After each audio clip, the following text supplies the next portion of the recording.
Hey, there we go. It's the Maple Syrup Show, everybody, and we are live. And it is time to welcome Kate Finch back to the show. Kate, you've been on the show before, haven't you? I have. Like It was many, many moons 5 ago. years ago, I think. It was just after Everdell came out, and I expressed opinions about the tiny text, and you went, "Hey, come and talk about Yeah, that." let's talk about tiny text. Everdell's 5 years old. Yeah. Also, I mean, yes, that's another thing to be worried about, or not worried about, but just like age ourselves by the age of games. Everdell's old enough to go to school. I'm not necessarily sure in that some I count countries. the years in between for the pandemic as years of my life. So It's true. That was very Yeah. strange, that period. very strange, very strange. And we had a really hard show too, because your audio card kept making you sound like a robot, and you kept having to unplug Right. Oh my and god. plug back in. Yeah, Yes. that was horrible. Horrible, horrible, horrible. And yes, Kat, that is the image that inspired Flamecraft. Sorry, I'm just looking at Facebook for a second.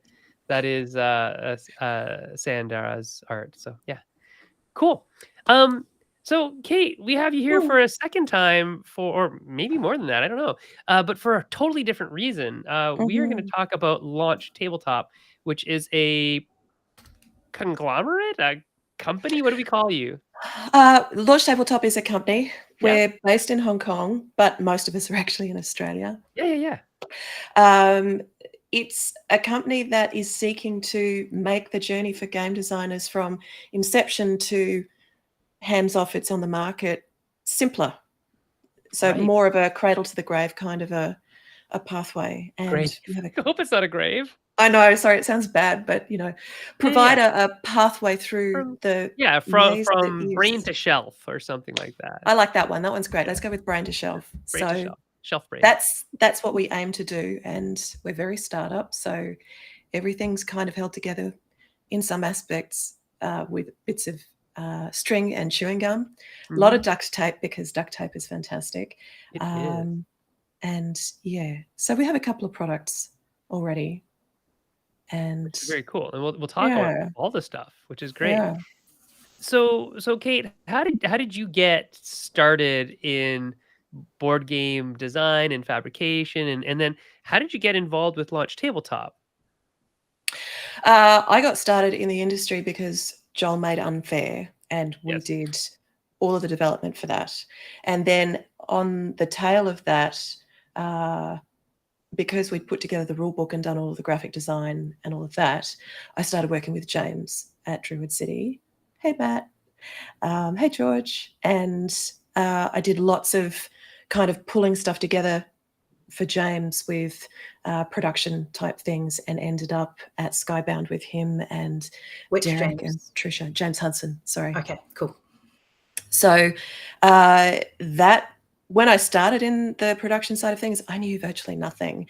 And I knew enough to get myself into trouble. And James started working with Nick Chan at Ninox. The first thing he produced with Ninox was Guardian's Call. And Nick was fantastic and was never shy about saying, hey, this isn't a great way of doing it. He was so professional about it, but he said, do it this way instead.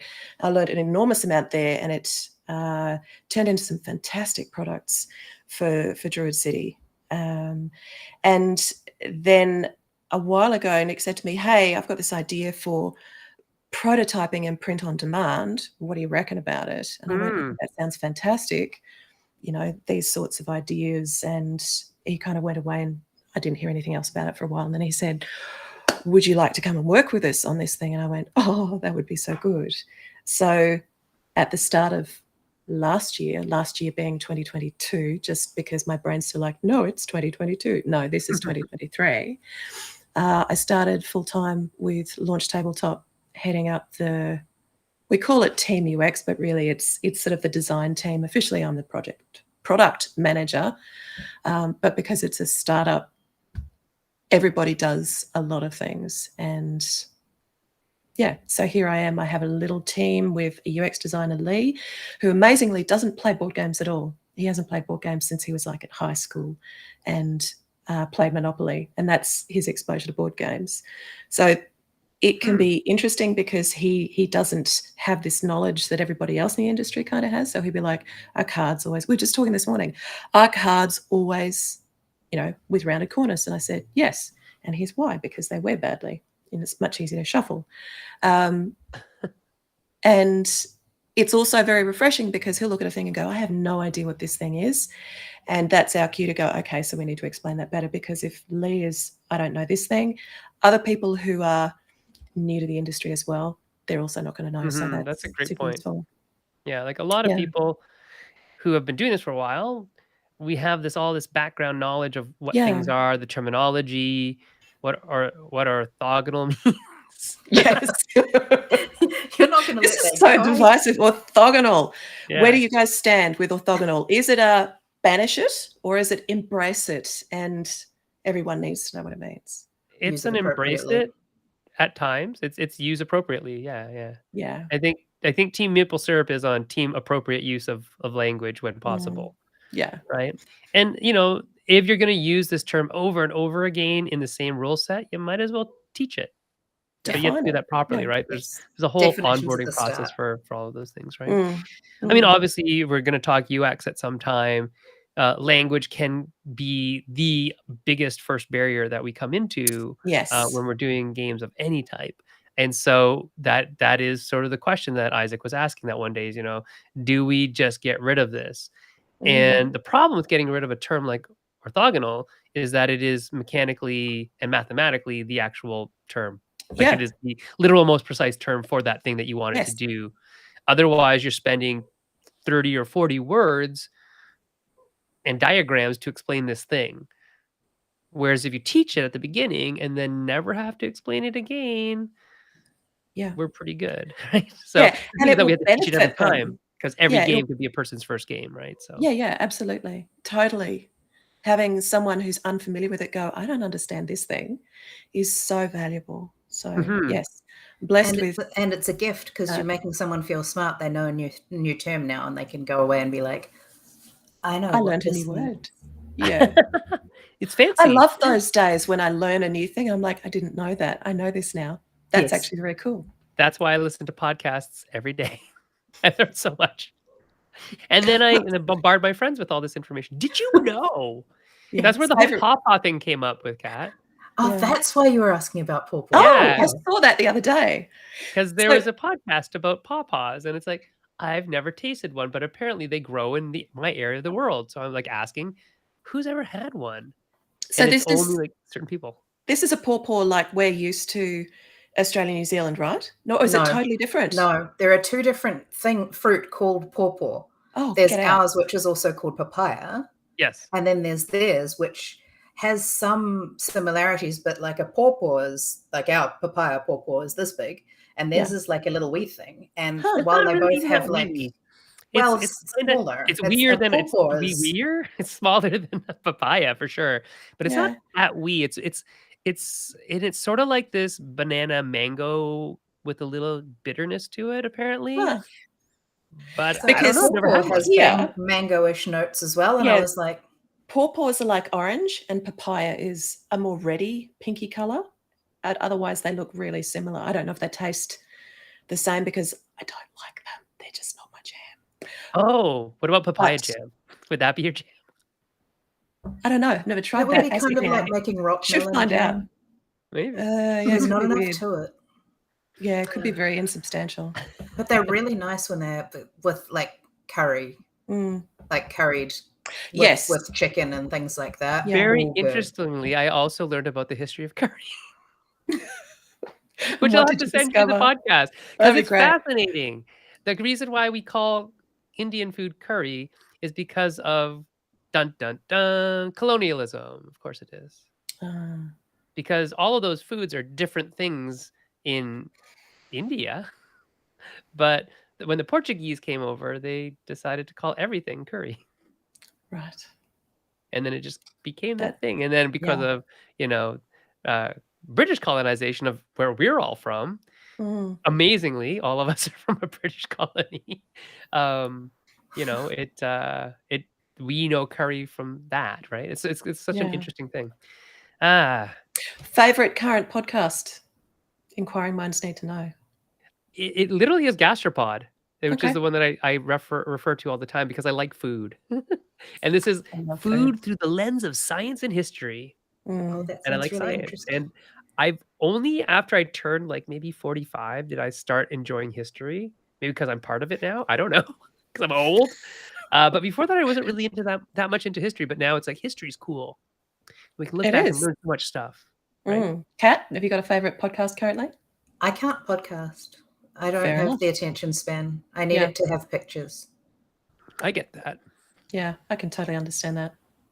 What about yours, Kate? What's your favorite podcast? At the moment, I'm very much enjoying My Favorite Murder. I love a bit of true crime. Oh, okay. And they're And hilarious. It speaking of sounds like it podcasts, should be gritty, and Actually, it I is, guess I but do it's have a funny as well.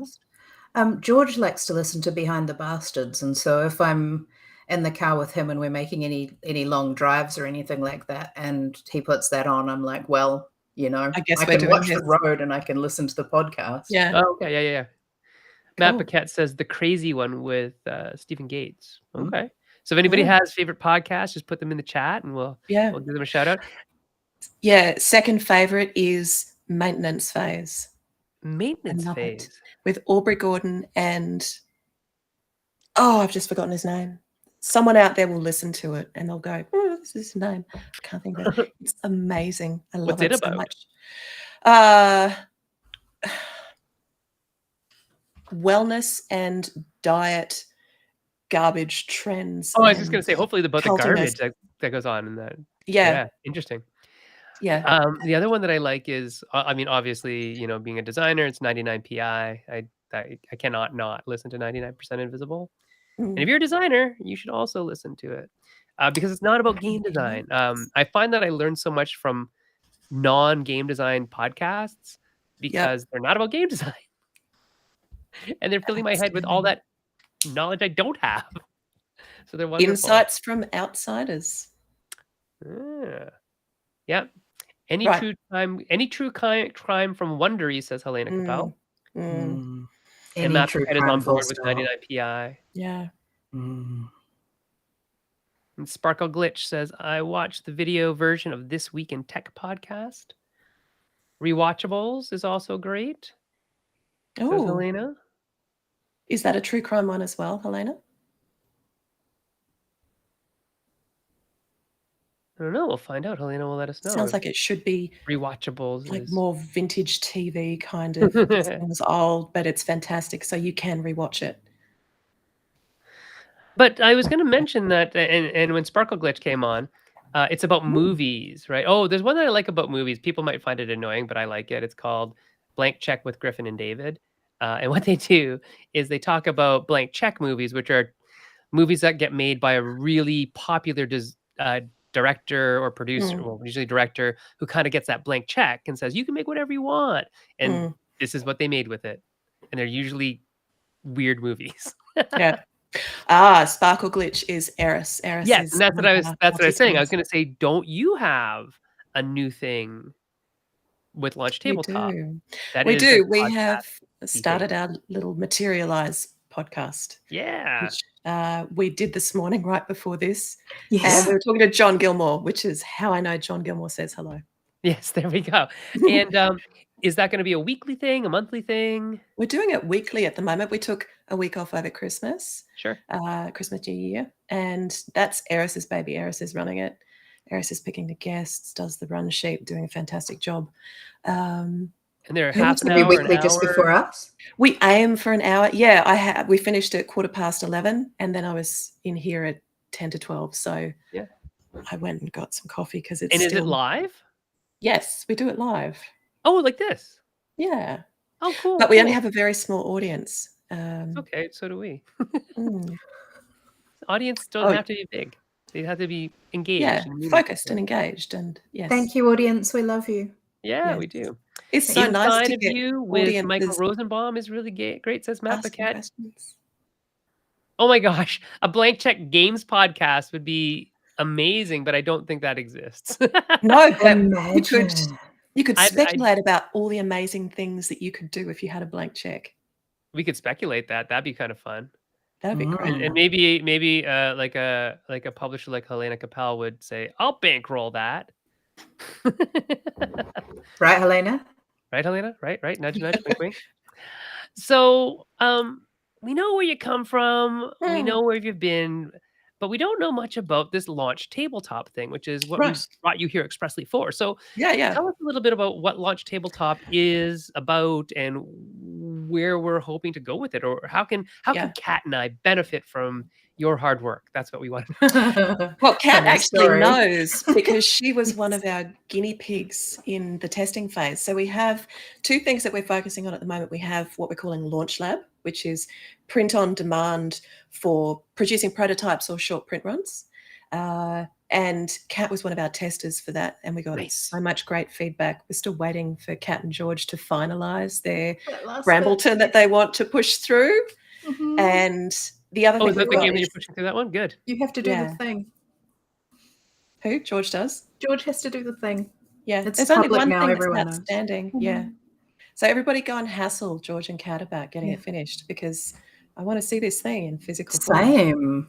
Right, I so haven't Launch touched this Tabletop game for like 9 months. Yeah, Launch Tabletop is not only the products, but also a service. No, it's a little confusing. So Launch Tabletop is the company, and we have a bunch of services that we'd like to introduce, but right now we've got Launch Lab. Okay, So it's Launch like you're in Lab. the lab and you're experimenting and producing, these fantastic things. And the other thing that we're focusing on at the moment is a thing called Stella, which hasn't been launched yet, but we've started talking to publishers. We're very excited about Stella because it's our way of, aside from producing really lovely quality, high quality, retail quality prototypes for people to use in playtesting or pitching or, sending out Kickstarter previews, those sorts of things. Stella with an R, like Oh, the Stellar. Stellar, as in Gonna that's got a star. Stella, fellas, is producing. I've only got a big one. I meant to get the small one out, Okay. but You just have to pull taking, it back from the camera. yeah, I will. I'll go all the way back. Is taking onboarding publishers who've spent huge amounts of money. Anyone in publishing knows that art is a massive cost. For a good artist who's relatively unknown, you might get something fantastic for $200, but generally it's higher than that. So when you've got a lot of art pieces, that's a lot of money to invest. So we want to make beautiful prints with some of the art that games have. So this is one that we commissioned especially. This is one by Tanya Walker that we did for our launch kit. And we've got another couple. I've got one from Jackie Davis. So this is Lovely. quite large. These are the rectangular prints. They're 300 by 450 millimeters. So this one's called the Dice Wanderer, which I love. Beautiful. And show the back, because it's really interesting. So on the back, we have the title that they've given it, The Artist. We hope that we will be able to hook up to a little story about that particular print. There's a little bit of information down there. But the whole point with them is, this is E&O Tools, is that on the back, the magnet, they attach the wall with a magnet. So you can literally just go boop, up on the wall. And when you're done, take it down and swap in a different one. Very nice. It's so cool. Yeah. That's really neat. So you're hoping that publishers who've invested heavily in art assets yes, will use those art assets to make another product with which they could maybe make some more revenue. Yes, so it's an entirely licensed thing. We're not doing a Lenser or a Mid-Journey and out there just grabbing bits of art and shoving them on a website. It's all very strictly legal. We would love every single publisher to go, here, take my art. Because they own the IP. We're not interested in trying to steal anything from anyone. Right, you're just producing another product. Yeah. And people who are into board games, they often have these beautiful rooms with games everywhere and walls. And we sort of thought, well, you've got favorite games. A beautiful print on a wall would be a lovely thing to have if you've got your favorite game and you're like, this is, this game completes me up on the wall. It's a beautiful idea for a Kickstarter. Yes, I was just add-on and so on, and they're really high end. Like Kate showed us a little bit there, but we got a VIP box, and we got a little one. And they have a rolled edge, so beautiful. They're quite stiff. I mean, I'm giving that a good yoink at the moment. A little bit from corner to corner, but it's ferrous metal. You can have some real fun with it as well. So Ian set his print up. Can you see the visor on the astronaut? He left that bit with no white underneath it. Underneath the printing, you can mask off areas with white, which makes the color very vivid. But if you leave the white off underneath, you can actually play with the luster of the steel coming through. So because it's on to steel. showcase that, it's a ferrous metal. It's stainless steel. It's lacquered, so it's protected against rust. Which is really cool because that means it's not going to be the same as just the art that's in the game already. There's going to be something potentially different about it. Yeah. That's so really, you can really cool. you can play with it, and we're also talking to some artists as well to say, if you're in the board game industry and you've got some pieces in a drawer that you would like to release, come talk to us. So Jackie Davis, I know, I've spoken to her. She's like, yes, I'm very interested in this. And we're hoping that some other artists as well will also go, we would love to. Because we have these amazing artists and they all have pieces tucked away in drawers that aren't for a board game. Right. But are lovely. Beautiful. Yeah. And are stylistically something the gamers would like know because they know the artist. Like, Beth Sobel's art, or Quan Chai Moria's art or something like that, right? Yes. Good. Hey, Helena, come talk to us. We'd love to help you. If you're interested, that is. So we are planning a Kickstarter for April for this. We haven't nailed down all the dates, but it's to raise awareness, and we have commissioned 3 artists. I'm not sure if I can share the details of them yet, so I won't say who, but they're all super, super well regarded, like very, very well regarded artists in the industry.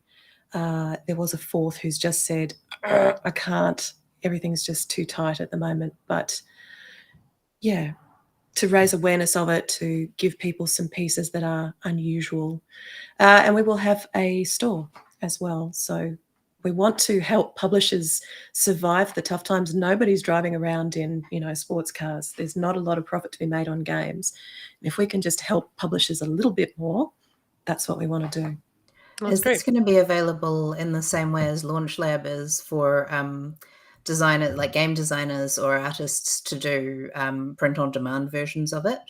So if I've got my cover art, can I put it on this, or do I have to go through different channels?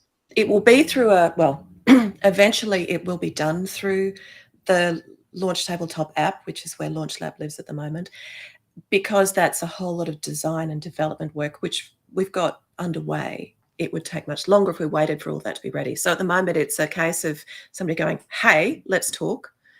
And I manually onboard them, and we have license agreement, all of that stuff done. And then it's one piece at a time, sort of doing it that way.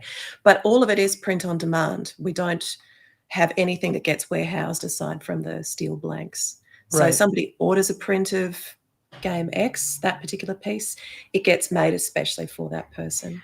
So if we make a print of, say, Cat's next game, and we have the cover as a print, does that then ship to the fulfiller? How does that if it's ordered through the website, it will get shipped directly to the person who orders that. So person X in San Francisco says, that game, I love it, give me a print. I want a copy. They jump on the site, they order it, it gets sent to them directly. But we're also, open for people saying, I want to do these as add-ons for my Kickstarter. Yeah, that's what I was wondering. In which case there's a different pricing model that applies. It's basically a flat fee. They can mark it up to whatever they like. It gets however many copies they want, gets manufactured and shipped to them, and then they fulfill it as part of their Kickstarter fulfillment. Okay. Cool. Will you ship to multiple fulfillment places, hubs? And it's just I would imagine, you have to package everything together, right? So it's weird. Yeah, it's up to them to organize the shipping. If they've got 3 different places that they're fulfilling from, they just, just like with any mass manufacturing. They would get you to ship to those places, but they'd have to obviously set that all up and pay for all of the different shipments. Exactly right. Okay, cool. That's really neat. And so that's the art piece of it. Then you got the science piece of it, the tech deck. Tell us about the tech deck. What's that? That sounds one of the things that we want to do is to provide resources for designers to refer to. I'm just trying to find the other one. So we've got 3 at the moment. All of these will be available, and we're also going to package them in our little design kit that we're putting together. Right. But the first one is the Creator's Notebook. This is a little different to the version that we'll be releasing, which will have spiral binding. So it's flat. We talked about that before, yes. That never stays, that's hard to write on. But the pages inside have a little, randomizing thing. So if you open a different page, there's different values on your dice, which if you don't have the dice or the cards or whatever handy is super useful. But we put together a tech deck, which is designed to be something that you can order directly from us, or you can get the file and take it to your own printer, because it's designed to show you what a specific printer can achieve with their machinery. So it's very pretty. It's all branded with us, but it looks at things like line weight. So different kinds of printing machines and different printers, some of them can achieve, sorry, it's not focusing terribly well, but those are all different line weights. This is black printed on white, and this is white lines, but with lots of black ink around it. So it's what can you safely get away with that particular printer. That's really smart. And that particular press, because that's something that it's really hard to go, well, the printer says we can do this, and then you print it and maybe it's a little patchy or something like that. It's also got font samples. So how small can you go so that it's clear and actually readable? And hopefully go bigger than that, a little bit bigger than what's smallest. So that's 12 point at the bottom. So we've got a bunch of fonts that we went, hey, these are all pretty good. There's a range of, serif and sans serif. It's not designed to be every single font in the world because we couldn't put enough cards in a deck for that, but it's a sample. Then we identify the font? Yes, we do say what it is at the top. Okay. So you can probably draw some conclusions from that about, well, the font that I've picked is similar, so it similar to that and weight and but then because color is a huge thing in printing. It is? I know, right? It's really interesting the number of people who are like, CMYK, RGB. What is that? Yeah, so we've had lots of great conversations about this, but if you don't know what the color on your screen comes out looking like, this is CMYK samples. Now, it will change depending on the printer that you use, and someone's press will do a different job than this other person's press. And if you're doing offset, depending on how they've tuned it and all that kind of stuff. So you should, what you're recommending is you could get this from us, but it also might be a good idea to just go print it out at the printer who is printing your stuff. Yeah. Because then you can actually see what their machine calibrated the way that they typically do it is going to produce. Yeah. And for a lot of us, printing it on our home printer could be a really good idea because we print a lot of our prototypes at home like we do. And then we're like, okay, well, that worked at home. Why does it look like totally blue here and purple when I get it printed at the Game Crafter or whatever? And now we know. Yeah, exactly right. So it's to give you a closer idea. This is my favorite deck. Our favorite card in the whole deck, just because it looks, it's like walking into the Lego shop and doing the pick and mix thing from the wall with all the pieces. I just love the colors. But the idea is that it just gives you a little more information to work with. So you're like, well, it looks like this on screen, but when I print that blue out, it looks totally different because that's, blues and purples and oranges are blues and greens, no, purples. Everything gets affected when you go from RGB to CMYK. Yeah. A lot of people aren't terribly fussed, but some people are. It's really important that we get the right color. And especially when it's a corporate color or something like that. Exactly right. Yeah. And even then with, Pantone colors, they have these beautiful swatch books. Even printing saying this is our Pantone, you can get variation in the range. It can depend on the stock that you're printing on. Yeah. Lots of different things. So it's just arming people with more information so that nobody gets horrible surprises. Yeah. That's such a useful thing. So I also design fabrics and I get them printed at Spoonflower. And one of the things Spoonflower offers is a series of samples for the fabrics. And you can also just order colors, like labeled colors printed on the different fabrics so you can see how they behave. And that's all digital. You wouldn't think there'd be. Is it sublimation? No, I can't remember. It's but they use great big printers and it basically goes into the fabric rather than sitting on top. Yeah. And depending on the fabric type, so it's true sublimation when you're dealing with synthetics, but it's not when it's cotton and things like that. And that's the word I can't remember.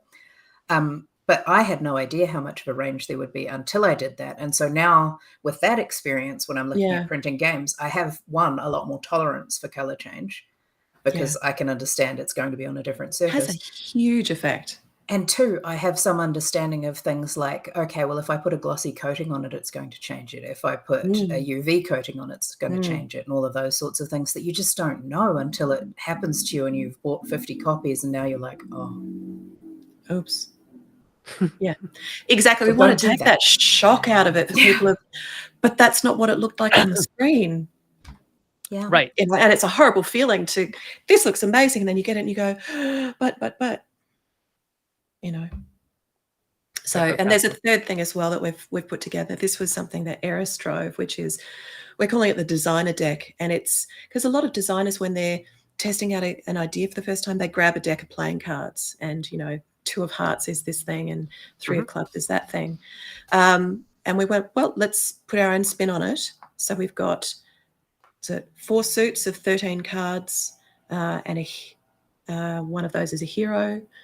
No, 6 suits. What am I saying? Sorry, brain is failing. 6 suits, 13 cards, a couple of jokers, which is our little, you know, homage to Kang and Kodos from The Simpsons, plus some blank cards. So if people want to scribble something, and then they can just test and iterate with that.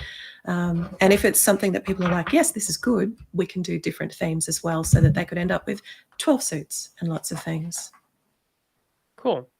And you know, a lot of things that you're talking about lead us to like your big thing, which is UX, is user experience. I love UX. Right? Yeah. Right. And so you're even talking about like not even user experience, but the producer or the publisher or the designer experience of unwrapping that copy and that white box and going, oh, it's not right. And you're trying to minimize that bad feel by giving them the tools so that they are going in with eyes wide open and say, okay, this is what my magenta thing that has this CMYK code is going to look like printed by my printer on this substrate. That's what we're hoping. That's the basic idea, just to take off a few of those unfortunate pointy corners that people sometimes encounter. Yeah, and it's funny because a lot of those pointy corners aren't really anybody's fault. No, it's different aspects of knowledge, because, you know, the printers, they're super, you know, it's really technical, and there's all this stuff that happens as things are going through the machine, and the monitors that we use, they're super technical too, but they use a different colorway, and there are some things that we just can't do with ink. Yeah, because and it's ink. it's fascinating how upset people get without recognizing how the process actually works, right? So the experience is going to be poor, and it's not anybody's fault. It's like you told them to print that color, and they did. It just doesn't come out like you thought it would. But it's not the printer's fault, and it's actually not even your fault. That's the way it works. The technology has inherent limitations, but most people aren't aware of that. So so you're trying to do that, and that's awesome. What else is there about UX that Launch Lab and all the stuff that you are producing is going to be giving, like, the small publisher, short run prototype, you know, wanting to play this with a bunch of people at like an Unpub or a Protospiel or something? What kind of user experience are you trying to give them and maybe the players of the game by having Launch Lab be Launch Lab? We want to make it easy for people to say, this is my game and these are the things that go in the box. So from the creator's point of view, making it a simpler process to get a thing in a box that comes to them. But when you're designing a game, often at the start, it's, you know, magic cards with a sticker on it. And you want something that feels a little bit nicer than that when you take it to an Unpub or something like that. So even if you don't have fancy art and you haven't had a graphic designer friend or actually paid a graphic designer to work on it, just upping the quality of what that plain text on that card looks like, the card stock, and having it cut out neatly and come in a box can change the way that people look at it and regard it. They can have a totally different experience simply because the cards feel good. They're not thinking so much about, oh, that card feels really fuzzy because you printed it on your home printer, or it's actually a sticker on something else. So it's getting rid of some of the sharp edges and the corners for people looking at the game and feeling it, so that they're concentrating on the game and not the sensations, the physical sensations of it while they're playing, because you don't want to distract them from the whole thing, which is, does this concept work? Did you enjoy the process? If they're sitting there going, oh, these edges are just annoying me, they're not focusing on. I can't shuffle this properly. Or, yeah, exactly. Or it's really hard to pick these. The main thing that we have with prototypes is trying to pick things up, because they're all just bits of cut-out paper. So we're chasing them around the table and knocking things over, and there's not enough weight to the hex tiles, and so they're flying in all directions, or a cat walks past and it's over. I think that's going to happen whether you've got a nice prototype or not. Oh no, the heavier weight, they survive better. Not Loki, but they survive Shasha. Nothing survives Loki. Yeah, Loki will get in there with anything. So that's part of it. Yeah. How does Launch Lab work then? Because you said it can go from prototypes to short run. Yes. So we can do, there's no minimum order quantity. You can do 1 copy. You can do, I won't say 1,000 because we actually cut them off at 999. You get efficiencies of scale. If you order, say, 300 copies, you get a much cheaper unit price. But you get a free account. You just sign up with your user email address and a password, and you can put together as many things as you want. The only time that you have to pay anything is when you go, I want to order this thing. Right. And you add it to a cart. Obviously, you've got to provide artwork and things like that. At the moment, we're not doing white samples. So someone going, I'd like a deck of these cards, but don't print them. I want this box, but don't print it. If there's demand for unprinted ones, we'll, release that kind of thing. We released the whole thing in July, I think. We let Launch Lab out of the bag and we let people in to start using it. And the first piece of feedback that we got was we had set our goals way too high for people providing artwork, and Kat is super familiar with that because she was one of those poor people. And we went, yeah, you know what, we really got that wrong, because we wanted the experience of it to be professional quality products, but we overestimated the ability that people had to use the Adobe Creative Suite to churn out their assets and compile them. So we had to go back and go, we totally got that wrong. It's just like taking your game to a playtesting session. We showed it to our playtesters and they went, So we released a feature which we're calling PDF Stitcher, where you basically feed it PNGs or JPEGs and it compiles them into a deck of cards or this is the thing that you need us to test this time. We went from being basically people who were uploading a simple PNG onto things like the Game Crafter, where basically it was, I had to learn how to create a file that was the right size. That's the stage that I was at. I didn't even know how to make something be, 825 by 1125. And so I was just past that stage when I started working with Kate, who's like, okay, so your CMYK for the black, it can't actually be black. It needs to be K100. And I was like, what's a K100? That's black. Yeah, that's true black, not rich black. Yes. So there was some, definite teething for us. And Kat was so patient with us. So grateful you were. You were very patient with me because I didn't know what I was doing. We both learned a lot. Everybody learns from this. It's a good. Everybody learns so much. Yeah, exactly right. So much. We released a new feature which was basically, if you don't have these skills, so basically if you're not Matt Paquette, I'm Matt. Hi, Matt. And you can't, operate all the bells and whistles in InDesign or whatever, we've still got you. So you can bring right. So if you are Matt Paquette, you can still use this. But if you're not Matt Paquette, there's another suite of another method for you as well. Yeah. This experience actually taught me very specifically to speak to Matt Paquette and say, hey, I need to get these files for this game printer ready. Can you help me? So Josh I know what I can't do now. It was actually very useful. Good. Really very useful. Like, there really is so much more. It's really technical. Set, like a graphic designer. Yeah. I knew formats matter, right? Amazing. Yeah. George asked a question. He asked, "What are some things we can do to make our printer's life easier?" Asking for a friend. ... That could be Talk me. to them. I could Talk to your printers. Printers love telling people how to do the thing better. I have not yet come across a manufacturer who's like, go and don't talk to me when you're asking for feedback on how to get a better result. They know that it's super technical. Like it's a really interesting mentality. So with the factories in China, there's this, whether all factories have this or not, there is a sort of like it's good enough mentality in Chinese manufacturing, where they'll do exactly what you tell them. Yes. And they're just hoping it's what you want. Yeah. Because it's what you told them. But they So actually you have to be really good exactly what you told telling them exactly what you want. Yeah. If you have telling them exactly what you want. That's really so asking specific questions and entering into that dialogue with them, or if you're a broker or an agent who might speak the language better or has, closer ties, that's where a lot of that can be improved.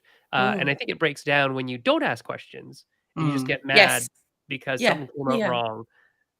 You should actually talk to them because they want to make it better. It's not just about speaking a Chinese language, right? It's about speaking in general, printing, in technical language, and design and things as well. So even if I'm talking to Kate and we both speak the same English, I still don't understand sometimes, and it's really important to actually just be brave and go, I don't get that. Please explain that. What did you say? You just use these words. I don't know what they mean. Yeah. One more time. Like, and to give you an example, spot color. From where I sit right now, spot color is such a simple concept, and I could explain it to people if I needed to. But 12 months ago, that was absolutely not the case. I was like, well, people talk about spot color and you're like, nope. That came up during our conversations. You were like, I'm going to go find out. And then you came back and you explained and it made sense, and I can't remember. In 12 months. That's what happened. Yeah, well, like I said before, I love days when I learn things. Yeah. They're So great. Love them. So with this Launch Lab thing, your hope is to give professional quality prototypes to people to show on Kickstarter videos, play at unpubs and stuff like that, give to reviewers. And so you do have like an MOQ of like one. Of one, literally, that is our MOQ. And in fact, we don't even have that because you can put together a game and then not order it. What would you get out of that? Like a quote-ish thing, like a semi-quote, or the weight of the box? Or? If you used the PDF stitcher, you'd get PDFs that you could then submit to a printer. Probably giving away my secrets, but okay. That's fine. That's actually a really useful thing to know. So like, again, referring back to the very wonderful and very accessible Game Crafter, I'm not able to use all of the work that I did to create these back here, which are all great Game Crafter prototypes. I'm not able to use that directly and just go straight to a printer and be like, make me a game. These are, for the most part, the graphics I've used for this will be too small. They'll be in the wrong format. There's a whole bunch of other stuff that I need to know how to change. Whereas if I run it through your system and then I get that output, I've done all my prototyping, I've finalized all my art, I'm happy with all of it, this is what I want, and then I can just take that output and I can go to a real manufacturer and do my Kickstarter or whatever, and I don't have to redo that whole scary process.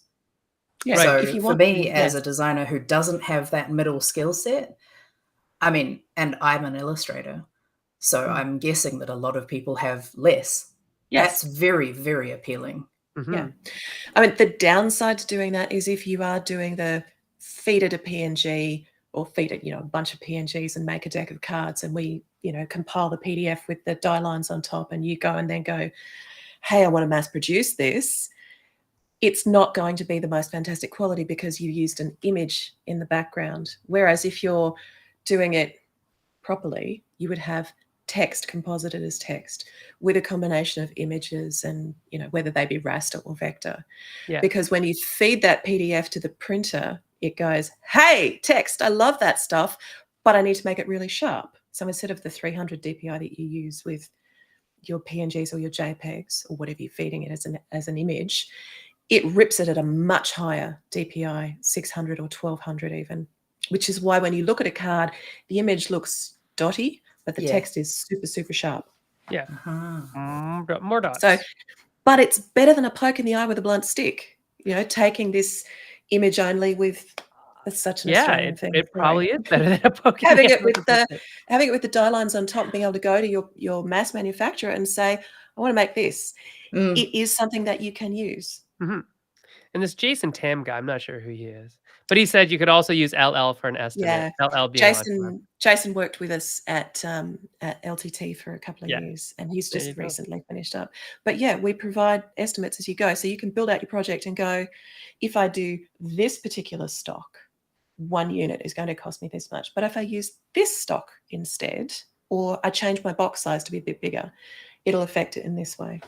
Yeah, and if you know that you're doing 1 copy, then you'll know you'll get better print, a better price per value as you go through more and more copies, right? Yeah.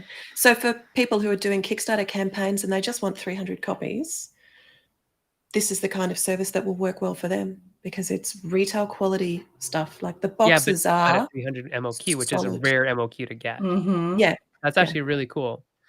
And are you doing other printing other than other than board game stuff?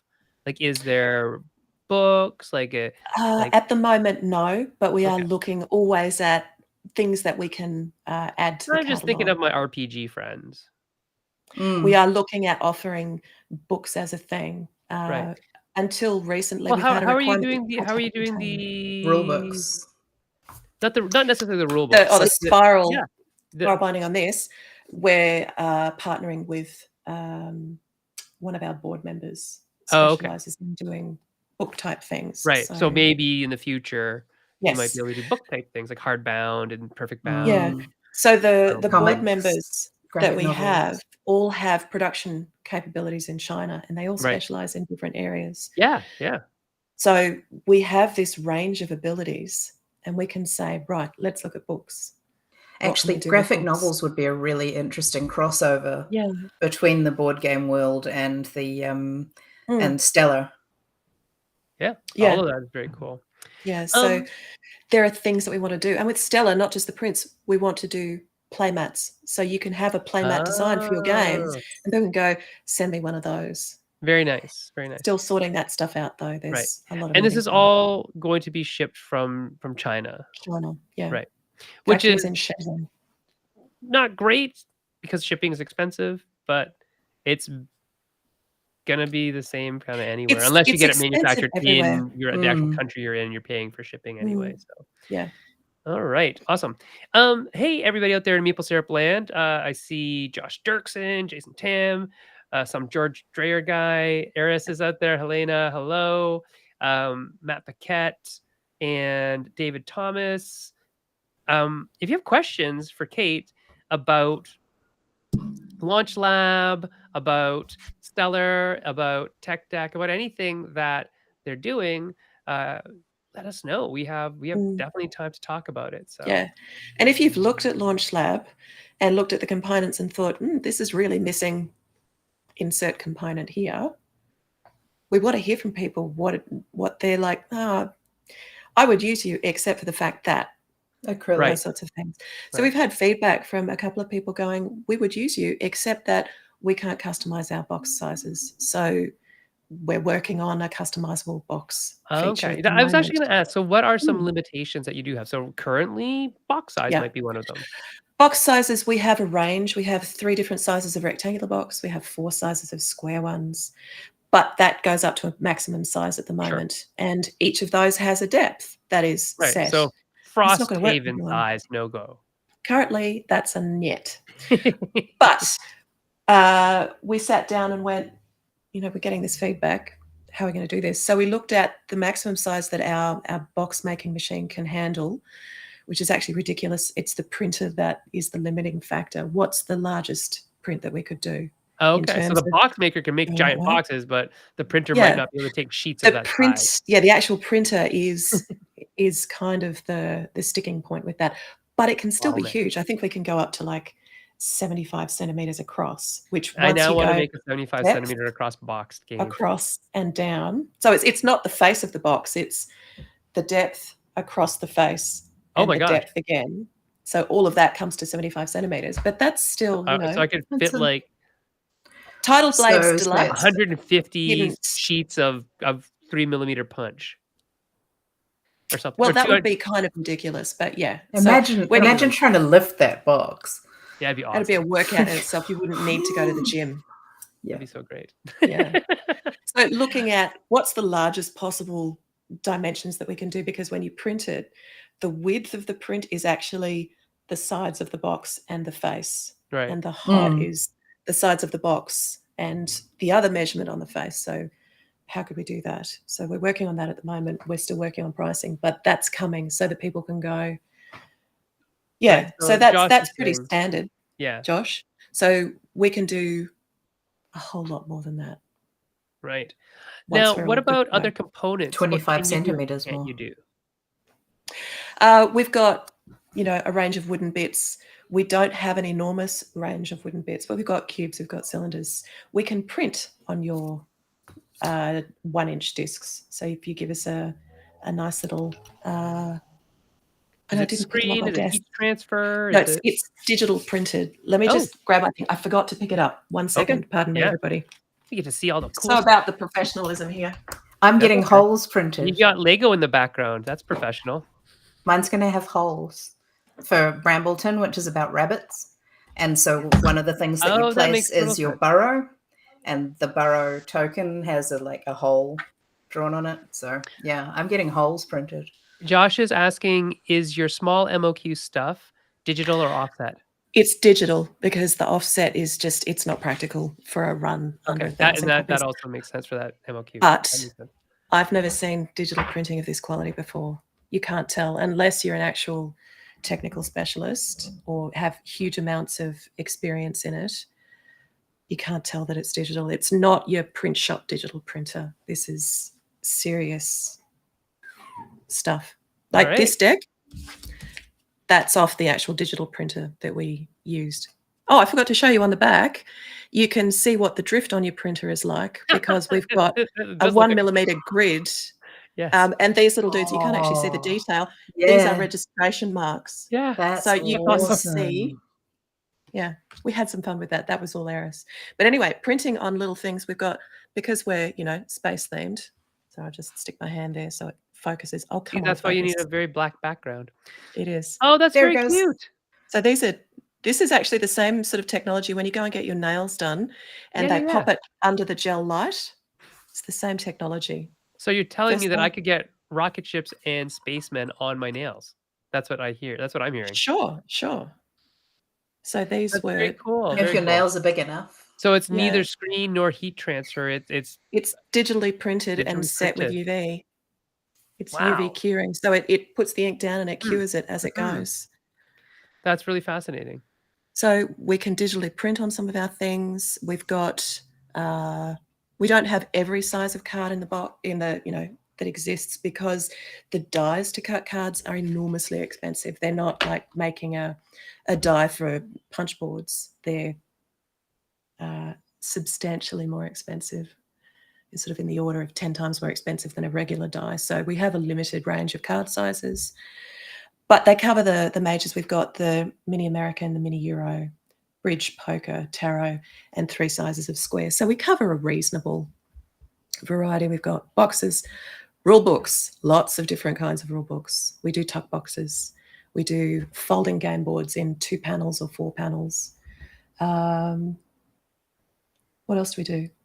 We do punchboard tokens. We do whiteboard pens. If you want to write on things, we can put a gloss coating on components so that you can. That was me writing badly with a. What is a die? That's a good pen. question for you. That's a good point. A die. So I think what Eris is talking. Yes, we do dice and plastic standee bases for both cards and for punch boards. A die, like we were talking about, is the thing that's used to cut out specific shapes, not the sort of thing you hold in your hand and you roll on the desk. Not that one. And if you're like me, it goes shooting off the far side of the table because, yeah. That's a die. Not that kind of die. Not that The kind of die that we cut things out with that you use to produce when you hear die shape. cut, when people talk about die cut. Die cuts. So it's kind of like a giant cookie cutter in a way, isn't it? Yes, it is. Yeah.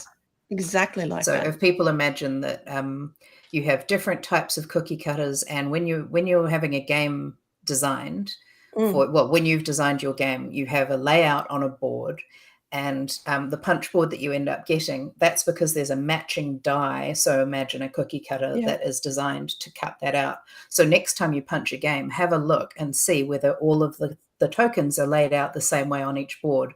They often are, because that's actually one die to roll them all. It's cheaper to have one die.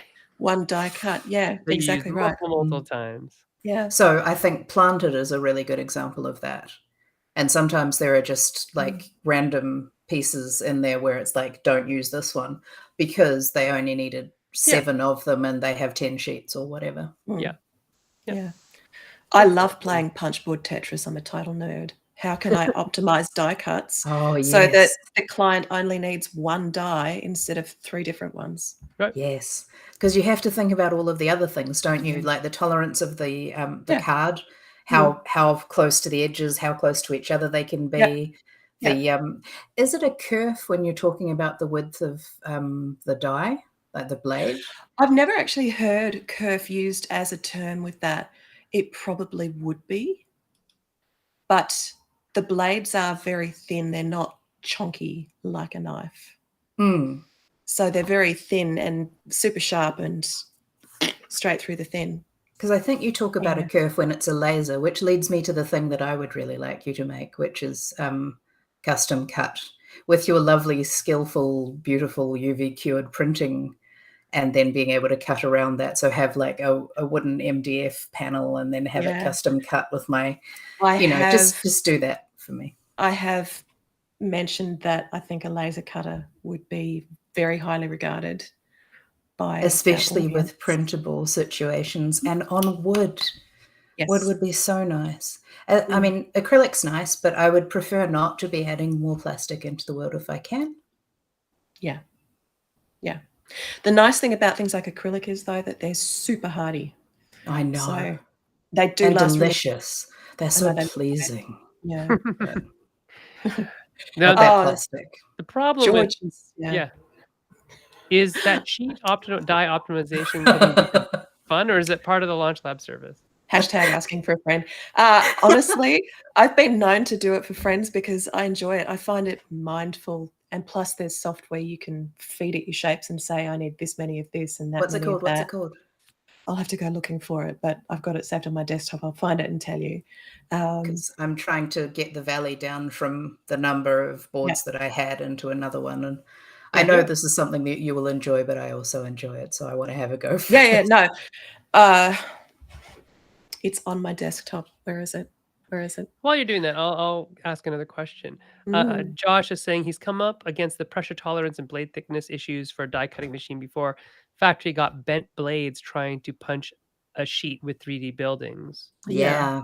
There are definitely things that aren't great. So if you try to do, occasionally you see pieces where there are 2 cuts and they kind of do that sort of join. There are limitations with that, and you can get bits stuck on that and it will ruin your die. So that's the kind of thing that in mass manufacturing, have those discussions with your manufacturer and say, look, I want to do this kind of thing. What's the minimum that we can get away with? Like you can't miter the cut and things like that. Yeah, you can't do a square cut safely. Like on a, say you're doing a square token, you need to round those corners because you can't bend metal to be that sharp and have it beautifully 90 degrees without a little bit of rounding. You also can't have the die go in at this angle or this angle. Yeah, exactly right. All of those sorts of things. Tell me, the reason the card dies don't last as long, is it because cards are thinner? Well, they do last as long, but they're really expensive to make. I think I've never actually seen one, but I believe, tabs and slots are great if they're appropriate, but they can cause problems because of the tolerances required and things getting stuck. sorry, card dies. I believe that they're more like a die that's used for molding. They're more solid metal. And you basically force push the the paper through it. entire stack of paper through it. Oh, so it's not because the paper's thinner, because I was thinking that it would need to be more solid to get through, because thinner things, when you try and push through them, they behave differently. But it's because it's going through a big fat. Yeah, it's a big stack of paper that you. There's drift and registration issues. I really want to see this. Yeah, I do too. There's videos of I know. I mean, I want to be there. I want to smell the paper and the ink and I know for ink in the morning. I know for things like decks of playing cards, like the Queen's Slipper and the Bicycle, they have a very different machine that cuts every single card in the deck with a single boom, with it all still out on the sheet. They haven't guillotined it apart and put it into a stack, and then because their collation is different, right? So yeah, because if you think about the latest game that you bought, the cards tend to have a little bit of a ridge on one side. Tool steel, yeah, that's what I thought. They have a little ridge on one side and they're quite rounded on the other. That's from the die. But with the bicycle card type thing, it's a big die with lots of card shapes, and they just go chunk on the entire sheet all at once, and then everything gets collated. Yeah, and so that's why they feel completely different, because the machine's totally different. When I was little, I used to go to my dad's office sometimes, and on the ground floor there was a print service that was it was a government agency. Yeah, it sounds really creepy. It's just the Ministry of Foreign Affairs, and they printed a lot of stuff down there, and I used to be able to go in and just watch them, assembling books and like doing the ka-chunk to put them. Fascinating. Yeah, so good. It was so good, so interesting. I find it spiral binding. Yes, watching the spiral binding binders. Yeah. When I got my thesis bound, it was pretty exciting watching them go chunk through like this much. And I'm like, I did that. It felt very published.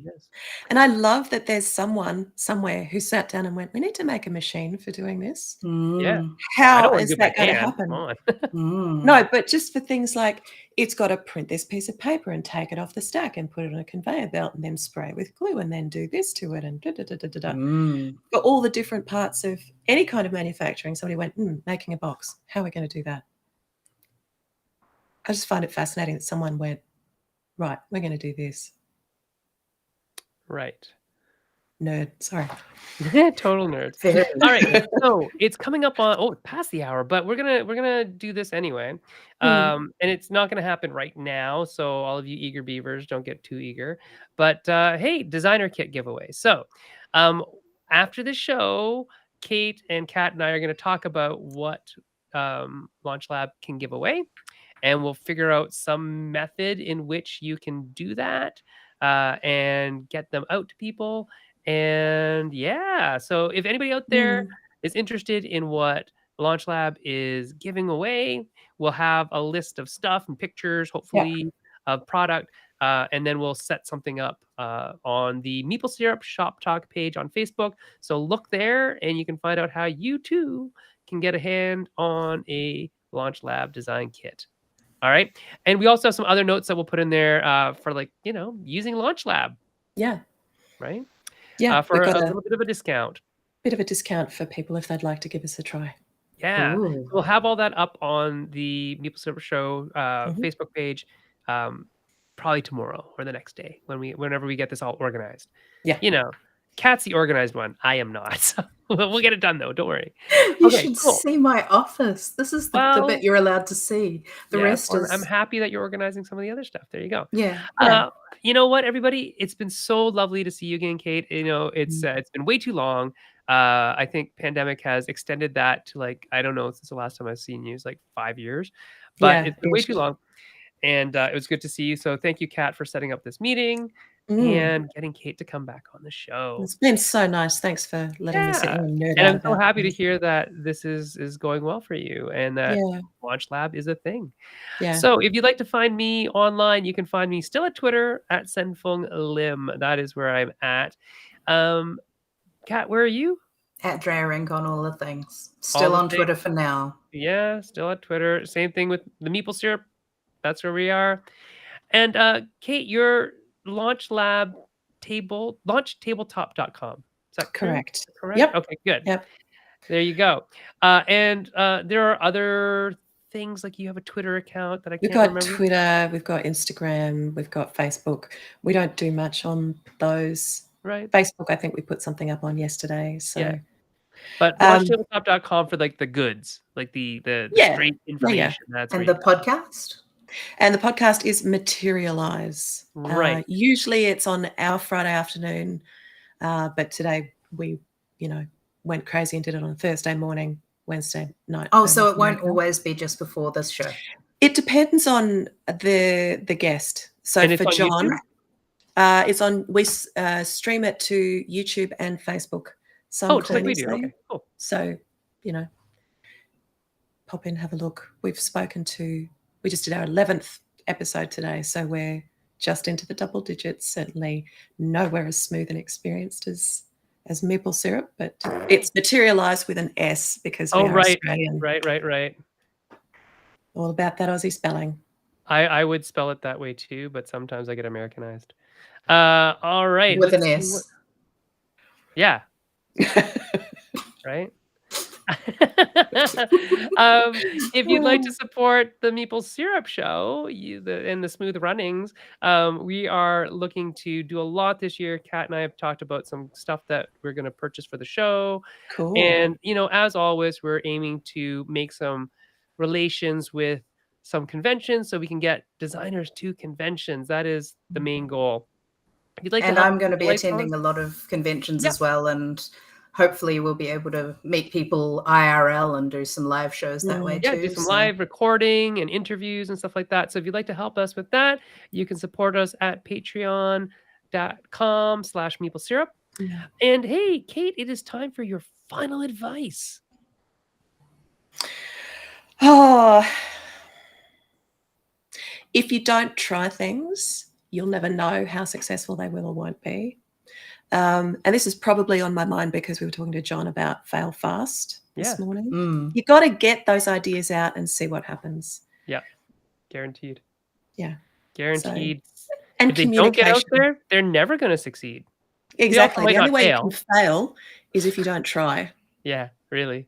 And communicate. Talk to your manufacturers. Yes. Oh, yes, talking. Good job. And so here's what's coming soon. Let's take a look at that. We have next week, Danny Lowe coming back. She was just on. Why is she coming back? Because she is doing a masterclass on Discord. So we're going to have Danny coming on to show us how she uses Discord to manage her communities for Hachette games. And then on February 1st, we have Ido Barav coming on, Eduardo, for rules writing. On February 8th, we have our host panel, and Kat and I decided to add a bunch of stuff to our host panel because we can host more people than we used to be able to on this platform. So, Kat, who do we have coming? So we've got Isaac Shalev. Is that, how do you say your surname, Isaac? I don't know. Shalev, thank you. At least that's how I pronounce it. He's never corrected me. I could be totally wrong. We'll find out. Isaac will teach us. Yeah. And the topic will be homework games. And we've also got two standard hosts who will be joining us. So we've got the lovely Fertessa and the wonderful Jay. So Jay Bell and Fertessa Elise. They will be coming as regular hosts on panel night. So every month, roughly every 4 weeks, we're doing a panel, and they will join Kat and myself on those evenings, as well as a special guest. And this time the special guest is Isaac. So can you tell us what homework games mean so people know what we're going to be talking about? Well, we've all got different definitions of what we consider a homework game to be, which is going to make it really interesting. In my personal opinion, a homework game is simply something that you should be playing in order to study to be a better designer. There are a whole bunch of different ways that you could take that, and that's part of what we'll be talking about. Excellent. And then last but not least, on February 15th, we have Kate Bullock coming, and Kate is going to talk to us about safety and calibration. Kate works in the RPG side of things, and safety and calibration are a big deal over there, as they should be in most games. And we actually have stuff coming up past that Kat has gone and ahead and linked up, and we're good for quite a while, but we're only showing you for 4 weeks at a time to like whet your appetite. So come back next week when we'll have another thing to show you, and we'll also have Danny Lowe here talking about Discord and managing a community through that, specifically for us as tabletop game designers, publishers, etc., etc. All right, let's hide that so we can see the lovely Kate one more time before we say goodbye, and Kat. All right, everybody, we will see you next week, same time, same place. Bye.